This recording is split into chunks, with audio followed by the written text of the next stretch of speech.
दिल्ली सिख समाज के मनजिंदर सिंह सिरसा पहुंचे खरगोन जिले में सिगलिकर समाज को मुख्यधारा से जोड़ने के लिए दिल्ली के सिख समाज प्रबंधन समिति के प्रधान मनजिंदर सिंह सिरसा खरगोन पहुंचे, जहां गुरु सभा में कोरोना गाइडलाइन का पालन करके महत्वपूर्ण बिंदुओं पर चर्चा की गई। बता दें, खरगोन जिले का सिगलिगर अवैध हथियार निर्माण में लिप्त है। ऐसे में श्री सिरसा ने लोगों की समस्याओं को सुना और उचित उपाय बताए, जिसके संबंध में इस विषय पर शासन से चर्चा करने की बात भी कही।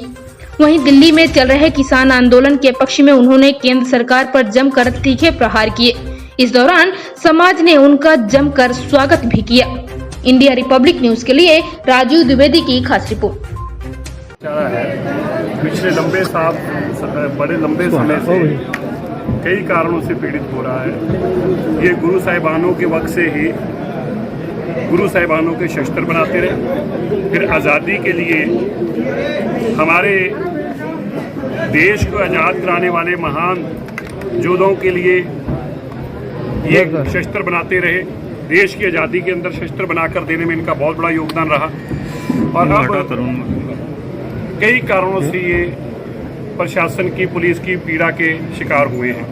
इसकी जानकारी श्रोमणी अकाली दल के प्रधान सरदार सुखबीर सिंह जी बादल साहब और जथेदार श्री अकाल तख्त साहब तक जब पहुंची, हमें भी यहाँ के लोगों ने संपर्क किया, तो हमने सरदार मनजीत सिंह भाटिया जी जो कि प्रधान है इंदौर से, उनसे संपर्क साध कर हम यहाँ पर पहुँचे। अभी बातचीत कर क्या हो सकता है सरकार के माध्यम से आर्थिक तौर पर और सामाजिक तौर पर भी हम इनके साथ खड़े हैं और इनके मसलों का हल करने के लिए हम यहाँ पर पहुँचे। कई बार सर पुलिस ने समझाइश भी दी और उसके बाद में कई बार इनकी मीटिंगें भी हुई, लेकिन कुछ लोग गलत हो भी सकते हैं, ऐसा नहीं है।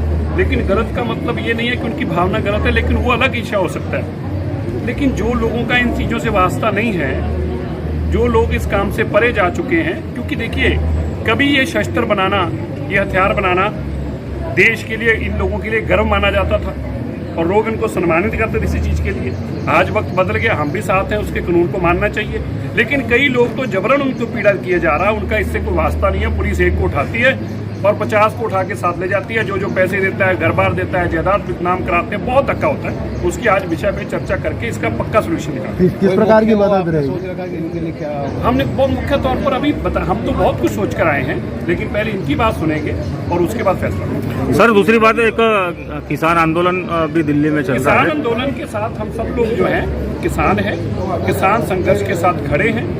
हम जब तक ये तीनों काले कानून खत्म नहीं होते, ये इसी तरह संघर्ष जारी रहेगा। और संघर्ष को रोकने के लिए सरकार ने बहुत सारे हथकंडे अपनाए हैं। कभी इनको खालिस्तानी कहा जाता है, कभी आतंकवादी कहा जाता है, कभी ये कह देते हैं कि लड़ने के लिए आए हैं, देश को तोड़ने के लिए आए हैं। सब वो काम किए जाते हैं जिससे किसान को बदनाम किया जा सके। लेकिन इन सभी हालातों के बावजूद किसान इस बात के ऊपर बेजिद है, किसान इस बात के ऊपर आदा है कि मुझे अपनी बच्चों के लिए और अपनी आने वाली पीढ़ियों के लिए इंसाफ लेकर ही उठना है। सर 3 बार वार्ता हुई सरकार के साथ, लेकिन तीनों बार फेल हो गई। उसके बाद वार्ता बहुत बार हुई है, लेकिन सरकार वार्ता फेल करने के लिए करती है। सरकार को वार्ता करने की जरूरत ही नहीं है। जब सरकार ने किसानों के लिए कानून बनाया, किसान खुश नहीं है, कानून रद्द कर दे, नए कानून किसानों के साथ बैठ के बना दे, जरूरत ही नहीं है वार्ता की। आप दिल्ली से गुरुद्वारा प्रबंधक कमेटी के प्रेसिडेंट हो, और राज्यसभा में, लोकसभा में कहा गया कि 183 किसानों के ऊपर देशद्रोह की धारा नहीं लगाई, लेकिन आपने एफर्ट किया, क्या एफर्ट किया? देखिए, अगर नहीं देशद्रोह की धारा लगाई तो कोई गुनाह थोड़ा कि वो सरकार ने कोई उनको नाम थोड़ा दिया है। क्या वो देशद्रोही हैं किसान संघर्ष करने वाले लोग? मुझे याद है कि एक बार राजनाथ जी भी जब सरकार यूपीए की थी तो किसान संघर्ष के साथ खड़े थे, तो क्या उनके ऊपर यूपीए लग सकती है? तो यही कानून के खिलाफ सरकार खुद सुषमा स्वराज और अरुण जेटली जी भी आवाज़ उठाते रहे।